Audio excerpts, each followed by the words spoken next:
نہیں رہ سکتا۔ آپ 1000 دین کے کام کرتے ہوں گے، آپ 1000 دین کی محنتیں کرتے ہوں گے، لیکن ان معصوم بچوں کو اگر ایمان نہیں سکھایا گیا تو بڑے ہو کر بہکنے کے خوب اندر سے موجود ہے۔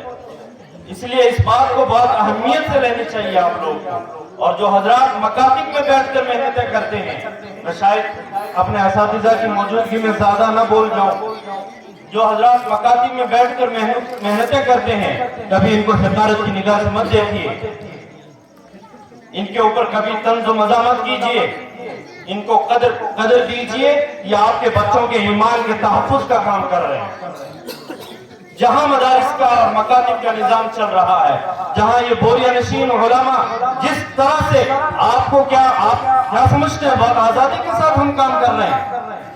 میں چونکہ اسی قبیلے کا آدمی، مجھے معلوم ہے کتنے چیلنجز ہیں ہمارے سامنے، بیرونی اور اندرونی۔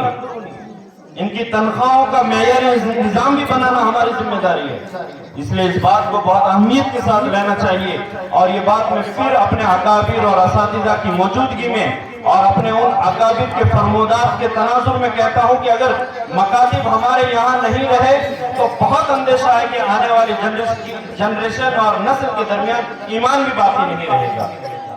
یہ بہت اہمیت کے ساتھ اور ذمہ داری کے ساتھ میں یہ بات کہہ رہا ہوں، اس لیے اس کو بڑی قدر کی نگاہ سے دیکھنا چاہیے۔ یہاں جو بچے آ رہے ہیں، آپ کے سامنے اپنا پروگرام پیش کر رہے ہیں، یہ پروگرام کی حد تک انہیں مت رکھیے، انہیں وہ عقائد رٹائے جاتے ہیں کہ اگر 20 سال کے بعد بھی اگر ان کی عقائد پر کوئی ڈاکہ ڈالے گا تو ان کے وہ ذہن کے 5ویں کھانے میں جو چیز محفوظ ہو گئی ہے وہ فوراً اوپر آئے گی اور کہے گی نہیں، ہمیں استاد محترم نے یہ سکھایا تھا، قرآن میں یہ ہے، حدیث میں یہ ہے، ہم نے فلاں عالم دین سے ایسا سنا ہے۔ ہمیں قوی امید ہے کہ ہم اگر مکاتب کو مضبوط کریں گے تو اپنے بچوں کو مرتد ہونے سے بچا لیں گے۔ ابھی قریب میں آل انڈیا مسلم پرسنل بورڈ نے ایک سروے کروایا ہے۔